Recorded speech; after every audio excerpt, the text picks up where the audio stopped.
Menteri Pendayagunaan Aparatur Negara dan Reformasi Birokrasi Cahyokumolo memastikan tidak ada lagi tenaga honorer di tiap instansi pemerintah pada 2023 mendatang. Keputusan tersebut sejalan dengan Peraturan Pemerintah Nomor 49 Tahun 2018 tentang Manajemen Pegawai Pemerintah dengan Perjanjian Kerja yang menyatakan pegawai non-PNS di instansi pemerintah melaksanakan tugas paling lama hingga 2023. Terkait tenaga honorer melalui PP diberikan kesempatan untuk diselesaikan sampai dengan tahun 2023, kata Cahyokumolo dalam keterangan tertulis. Cahyo mengungkapkan status pegawai pemerintah terhitung sejak 2023 hanya ada dua kategori, yaitu pegawai negeri sipil PNS dan pegawai pemerintah dengan perjanjian kerja P3K. Untuk memenuhi pekerjaan yang sangat basic seperti cleaning service, security, dan lain-lain, disarankan untuk dipenuhi melalui tenaga ahli, daya dan biaya umum dan bukan biaya gaji, kata Cahyo. Pemerintah ditegaskan Cahyo akan mengkaji secara menyeluruh terkait dampak dari sistem pemerintah berbasis elektronik yang nantinya akan diterapkan di tiap instansi pemerintahan. Cahyo menuturkan saat ini lebih dari sepertiga abdi negara menempati jabatan pelaksana, di mana posisi tersebut akan berkurang 30-40% seiring dengan transformasi digital yang digencarkan pemerintah. Perlu disiapkan strategi ahli tugas melalui upskilling dan reskilling mereka agar mampu melaksanakan pekerjaan yang masih akan dibutuhkan ke depan, kata Cahyo. Rekrutmen tenaga honorer terutama di pemerintah daerah sendiri memang menjadi kekhawatiran tersendiri bagi pemerintah. Padahal dalam aturan sudah jelas ada larangan rekrutmen tenaga honorer.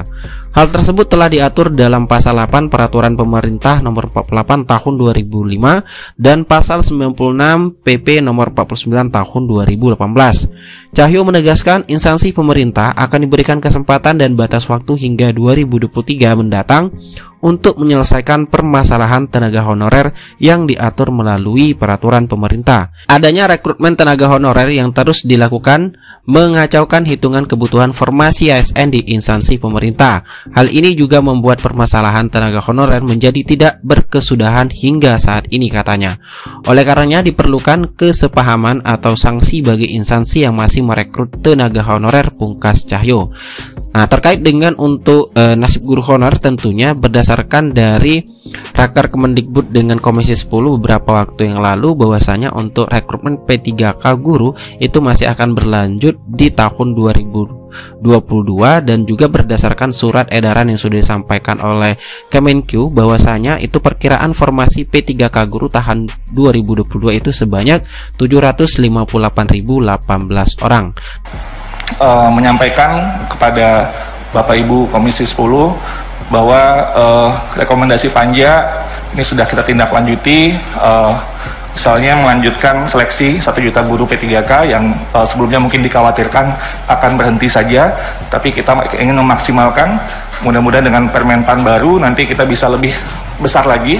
Jadi mungkin kalau masih tahap ketiga masih belum, kita terus akan melakukan seleksi sampai maksimal formasi terisi, lalu kemudian melakukan pengusulan pemenuhan kebutuhan guru 2022 berdasarkan peta data yang sudah kita sampaikan, membentuk layanan pengaduan. Ini juga sudah kami lakukan, Bapak Ibu Komisi 10, di https://guru p3k.kemdikbud.go.id dan nomor layanan pengaduan 1.500-997. Ini luar biasa sibuknya layanan pengaduan ini, dan kita terus menambahkan anggota untuk memastikan kita bisa melayani atau tidak jauh lah harinya untuk menjawab pertanyaan-pertanyaan yang diajukan kepada kami. Sosialisasi kepada pemerintah daerah untuk pemenuhan kebutuhan guru terus kita lakukan, termasuk pelakor yang akan kita lakukan besok dengan Kemdagri dan semua anggota Panselnas, Kemenkyu. Terkait kebijakan anggaran, kita terus berkoordinasi dengan KL terkait untuk memastikan pembayaran gaji dan tunjangan guru P3K alokasi APBN diperhitungkan melalui DAU. Terkait dengan kebijakan formasi afirmasi seleksi untuk guru-guru PJOK, kesenian, bahasa daerah, dan TK, memberikan kesempatan yang sama afirmasi guru honorer penyandang disabilitas untuk dapat mengikuti ASN P3K, dan afirmasi nilai guru di atas 35 tahun ke atas dan 50 tahun ke atas. Mungkin itu dulu, Mas Menteri, saya kembalikan ke Mas Menteri. Assalamualaikum warahmatullahi wabarakatuh. kami menginginkan bantuan dari Komisi 10 untuk mengkomunikasikan ini kepada masyarakat, terutama yang isu formasi. Kalau semua Pemda telah mengajukan formasi yang kita inginkan sesuai dengan target kita, kita tidak akan ada yang namanya lolos passing grade tapi tidak mendapatkan formasi. Pasti semua yang lolos passing grade langsung menjadi P3K. Dan sekarang sudah sangat jelas surat dari Kementerian Keuangan sudah keluar bahwa uang anggaran untuk guru P3K itu sudah dikunci. Sudah dikunci, artinya tidak bisa digunakan untuk hal-hal lain, hanya untuk itu, hanya untuk P3K. Jadi sudah tidak ada lagi alasan kenapa formasi tidak diajukan secara full sesuai dengan anggaran yang sudah dikunci itu, karena uang itu tidak bisa digunakan untuk hal-hal lain. Jadi mohon Bapak Ibu dalam sosialisasi ke masyarakat dan juga ke masing-masing Pemda ini bisa ditekankan, itu akan sangat membantu konstituen Bapak Ibu di masing-masing dapil. Dan poin saya yang terakhir adalah untuk mengulangi lagi bahwa posisi kami sangat jelas di sini. Kami berada di sisinya guru honorer yang merasa kami juga setuju dengan mereka bahwa guru honorer di sekolah induk yang lolos passing grade harus diprioritaskan untuk mendapat posisi itu dan juga tidak harus mengambil tes lagi.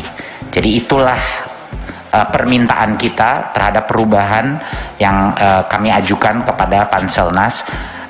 Saya harap ini bisa ada titik temunya dan bisa kita memberikan keadilan bagi guru-guru yang sudah lolos passing grade dalam sekolahnya masing-masing. Terima kasih untuk